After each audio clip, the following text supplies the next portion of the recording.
Super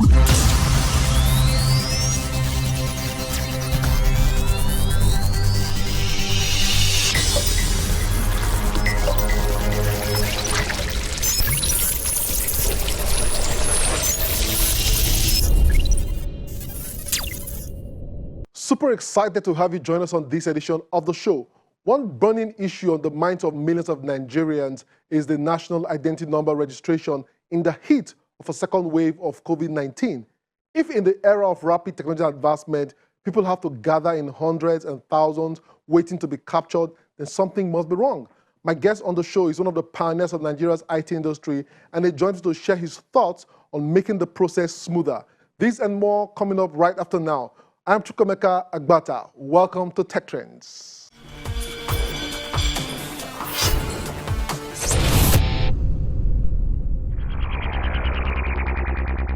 New technology creates a new marketplace of words, creating totally new words and changing the meaning and application of existing ones. In doing so, it has a potent opportunity to create new misconceptions and confusion.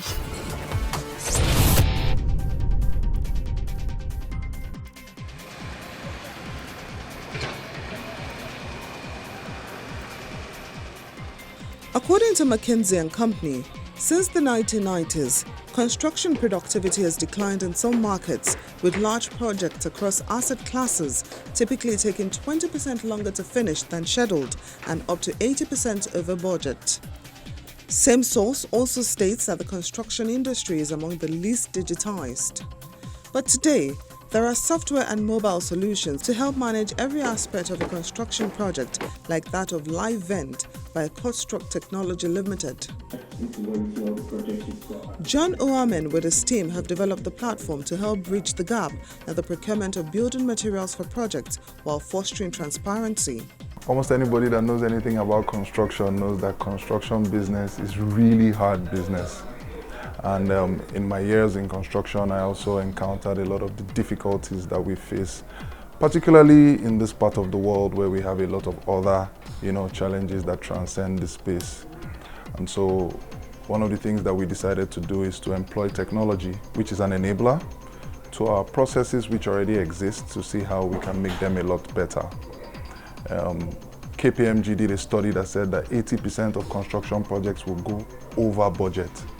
And this is worldwide, so imagine what the percentage would be back home in Africa. And for us, this was something that we thought, while it's a daunting task, while it's a tough and tall order, we can take in bits to make our mark in terms of trying to solve some of these problems. They provide real-time data and intelligence to foster planning and give stakeholders accurate information to help them make the best outcome decisions. With the web and mobile applications, workers can document, access and share project information on site for accuracy and consistency. But the first thing we have done is we've built a platform called LiveVent.com where we aggregate construction prices daily, and so people are able to see prices of construction materials and able to reach out to vendors to get their materials real time. For us, what this does is that it bridges that institutional void of the lack of data. And we're also collecting, the movement of this data. So over time, we can analyze to see at what the peak prices are, what time in the year prices are peak and stuff like that. This is useful data that people can use to plan their projects more effectively and also make sure that, they're able to buy things at the right time, inventory management is done better and all of that. The other solution that we've built is the LiveVent Pro for Projects, which is basically a project monitoring tool. Think of it as a pitch tree to an accountant. It's basically a tool that helps a construction professional see where his project is as a dashboard and at a glance. Also, he's able to tell when certain things that he needs to know happen. For example, when there's a price fluctuation, he's alerted. So he understands, I am going 2 naira over budget, and he can make a good decision as to what the impact of that will be to his project. The traditional building and construction landscape is gradually changing, and with increased adoption of technology, many companies can be more efficient. Our industry is peculiar. It's very, very traditional. And technology is almost like taking them a whole shift. So first of all, people are happy to hear, price discovery, you're helping out.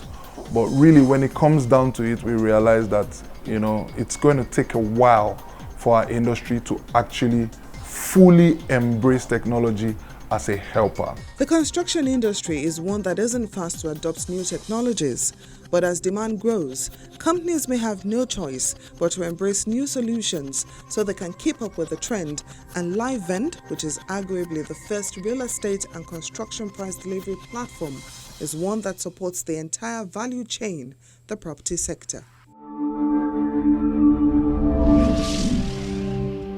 As online learning and virtual classrooms become increasingly popular, mainly because of the COVID-19 pandemic, so are online language trainings. With technology, it has become easy to learn a new language regardless of geographical boundaries or distances. Roots Academy, an online platform, is helping Nigerians living abroad learn to speak and understand their native languages. The platform has digitized the learning process, making it interactive with the use of technology-based tools and resources. I'm Igbo, and I was raised in Lagos, and I did my school in Nigeria, in the north. And I realized that during my time, a lot of people don't understand their language, their native language. And particularly people within the diaspora who go out of the country. And also, I realized that when they get married, they go out to try and chase their livelihoods, chase their careers and all. They get married to certain people, their children don't understand the language. And there's a huge vacuum, basically. There's a huge vacuum in learning the language. A lot of people don't understand where they're from. All they know is that they have this name. So that was what prompted us to go ahead and initiate this whole move of getting people to understand where they're from and know the meaning of their name and their language. Although schools and educational institutions provide opportunities for most individuals to learn languages, the internet and advancement in learning technology has brought the process closer to people. What we thought of was that since we have people outside the country and within the country who want it, we couldn't obviously go and be reaching out to everyone at the same time. So we had to create a platform, an online platform that will be accessible to everyone, and then ensure that they can still gain the kind of value and substance in what they want to learn. That's the reason we now created a website. We created Roots Academy and made it online, so that people can, in America, in London, in Canada, can understand their native language. That was the basis of all this. Oruko Mimi Lena Lawat. Do you know you can learn any Nigerian language from the comfort of your home? With various learning management systems and virtual classrooms focused on language learning, learners can have comprehensive learning experience facilitated by the teaching of an instructor without leaving the comfort of their homes, city, or country.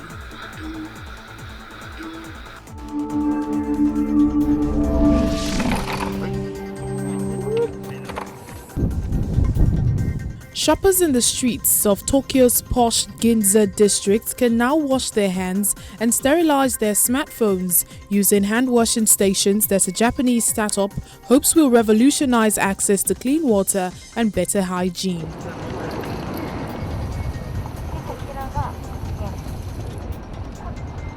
Water Corp set up 20 of its wash machines near popular Ginza stores in an initiative with the district association aimed at encouraging shoppers to wash their hands and to prevent the spread of the virus.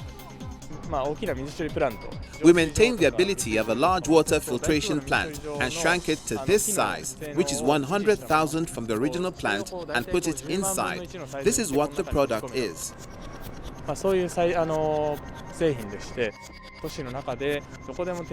To be able to wash your hands wherever you are in the city, we thought we had to realize this as soon as possible amidst the impact of COVID-19. So we sped up development.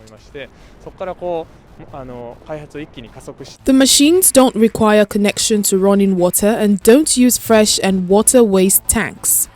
Instead, they recycle the water through a 3-stage process of membrane filtration, chlorine, and deep ultraviolet radiation.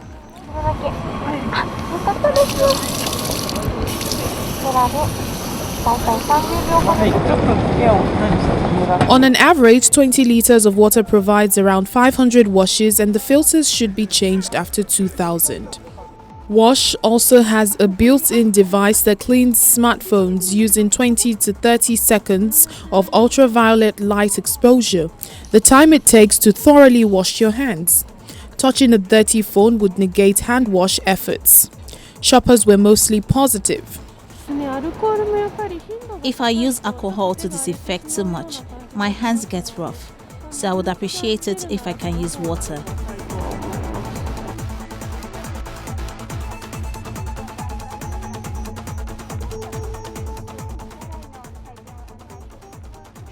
Water has now begun shipments within Japan of roughly 4,000 units.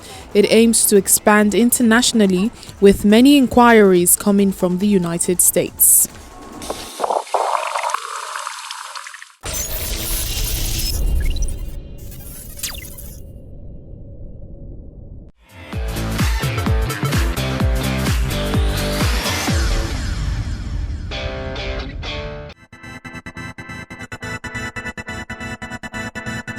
Cybersecurity has continued to remain top of mind and should be a priority for anyone who uses the internet. As developers continue to come up with leading-edge ways to counteract cyber attacks, hackers are getting smarter when breaking into IT systems. To protect your information online, here are a few cybersecurity tips. Avoid suspicious websites, pop-ups and emails. Pop-ups are quite common on the internet, but you must avoid clicking or opening them so you don't fall prey to phishing attacks. Only use sites with web addresses beginning with HTTPS and not HTTP. The extra S in these addresses stands for secure, and if you want to shop online, use familiar payment methods or your credit or debit card if you know the site is safe. Don't share confidential information. Never share your passwords or confidential information with anyone. Simple details like your date of birth can be used to guess your password and break into your data. So to be cyber safe, share only to your comfort level. Anytime you feel uncertain about giving someone details, verify their credentials before moving forward.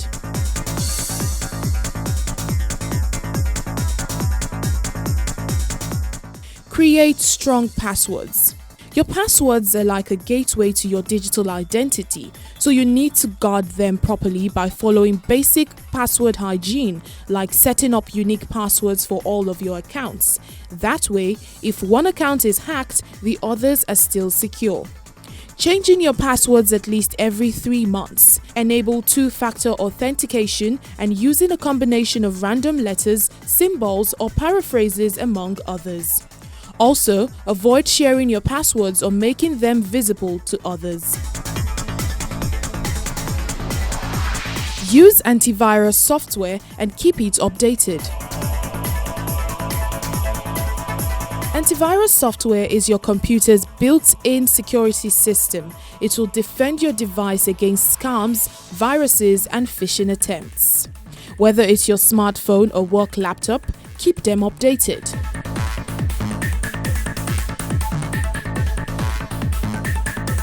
Update your internet browser. Internet browsers release regular updates to prevent cybersecurity threats. Similar to your computer's antivirus software, update your internet browser anytime you are prompted. Then, your information will be safer when you access websites.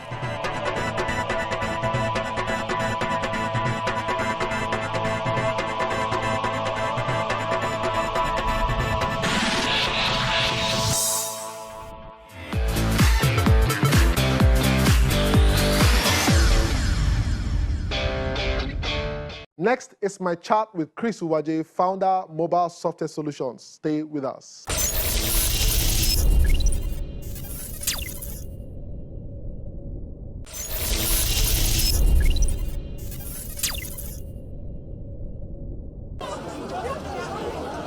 The NIN SIM directive in a COVID-19 situation portends greater danger in an era of rapid technology advancement fueled by mobile technologies, artificial intelligence, blockchain, among others. The federal government has announced that over 47 million national identity numbers have been captured to date, but experts are worried that with the rising number of COVID-19 infections, the process might require a change of strategy. One that will completely eliminate or at the very least reduce the need for large gatherings at the various NIN centers. The technology community has a role to proffer better options to the government that will keep Nigerians safe, especially with the health sector that is near comatose. Chris Uwaje joins us to share his thoughts on ways to leverage tech to get Nigerians registered safely while ensuring data integrity and security. The man we'll call the Oracle. Welcome to Tech Trends today. Thank you, Chicks. Say the super tech trend anchor. Thank you, sir. How would you rate the Nigeria technology industry or even our advancements with technology in 2020? Thank you very much. I think there are many ratings depending on which one you're looking at. But globally, apart from the Kaspersky ratings, and other statistical ratings, the one that is prominent is the ITU rating. But regrettably, if you are really on current, you find out that the resolution 131 of ITU on the meeting held in Dubai was able to scale down the 2020 global rating and the status agenda of ICT in particular. The reason is because of the COVID-19, of course, which we all agree that is very reasonable because a lot of travels were restricted. And of course, apart from the paper, this thing needs to be debated. And even with the Zoom online, they were not able to have a concrete resolution. So they've stepped it down to announce the 2020 global status. But having said that, we should be concerned that previous ratings has really classified Nigeria below par in comparison with our resources, our population, our know-how, and of course, our standing in the global reckoning of knowledge domain. Okay, I'd like to get your take on identity management in general. What do you think about it? Okay, this issue has become a recurring decimal, as we all know. And there are many issues surrounding the identity management issue. But to be able to get it on focus, see, it has really become evident that our data environment, as it were, the global data environment is overwhelming, not only Nigeria, but all over the world of nations. And if one takes it from there, then you start to look at how do you really harmonize humanity with data. Because at the end of the day, we misconstrue what is data and what is not. Humanity is the embodiment of data, which is decided or structured in sociology or biology, and of course the psychological aspect, which of course can be measured in physical, or when you say, oh, biometrics, it's about the biology part of, the data integrity of identity. Then other ones like facials and all this, it now gives you fingerprint and all this, so that you look at what the engine of biometrics is doing at the other end. And the purpose is, of course, is to be able to ensure that we can identify ourselves. Hearing what you're saying and hearing you talk about this so passionately, I'm forced to ask you how you rate the ongoing NIN registration being done here in Nigeria. How would you rate it? Okay, first of all, I think we need to give credence to the movement, I will call it, championed by the Honorable Minister of Communications and Digital Economy. And going by that nomenclature of communication and digital economy, you're talking about data, right? So, and there is an authority, an agency that has been empowered to collate this data based on a law, the NIMSI law of 2007 that has been put in place, that act. So now you have to revisit that law and come to terms from 2007 to date. What have they done in appraisal? Why have they done what they have done? How effective is what they have done? What are the processes that they use in doing what they have done? The functionality aspect now comes in. What are the mechanisms that are put in place for you to do that? But then before you move forward to do a policy review, you must look at other dynamics, because the economy, that economy aspect revolves almost on all the life sequences of humanity in this environment. So before you now move into that domain, even with the extant law that is there, which of course I support, it should be compulsory for a citizen of Nigeria to be registered and to have a name. If we rush all this data into whatever system, how do we guarantee data security, data integrity going forward? Good. I think these issues have been looked at quite a long time. When SIM registration, for example, when you acquire a SIM, you register it. And there was this mandatory thing, SIM registration with network service providers, with NCC, with supervision, and all what's not. So, and later found out that this data is so cumbersome and its management has become overwhelming. It happens in all countries. The intention is good, it's law, but the process is what we are looking. Could we have done it better? The answer is yes. The sensitivity, you ask the question of security. Who houses your data apart from the national network? How are the other people treating your national data? Who are in the custodian of your national data? Yes, you have immigration, you have police, but then at the back of your mind, the people you see in the front really are more or less the errands of collecting data. The custodian, those who really own the equipment and the process and the software and whatever, really have a lot of powers behind that. Dr. Chris Uwaje, thank you so much for being on the show today. Time is never a friend, but thank you for your time and wish you all the best.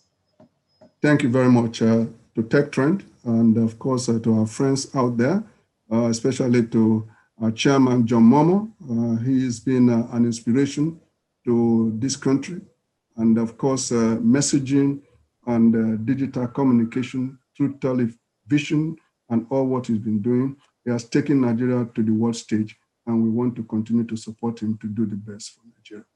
Thank you very much, sir. Have a good day, sir. Thank you so much. You're welcome.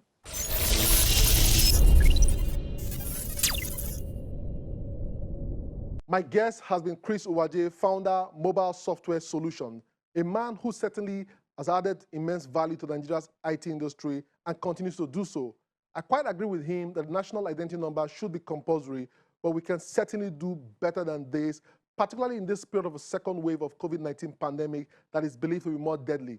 The government needs to provide more tools for NIMS, which is the agency responsible, and most importantly, come up with more realistic timeline, but certainly not 3 or 6 months. This will help ensure data security, data integrity, trust, and ultimately protect Nigerians. All of this rush may end up not doing the nation any good at the end of the day. Let's hope someone is listening. We've come to the end of the show, but it doesn't end here. The conversation continues online. We are TechTrends TV on social media. Also watch the show on Channels TV YouTube or cfablog.ng. For TechTrends, I'm Chukwuemeka Agbata.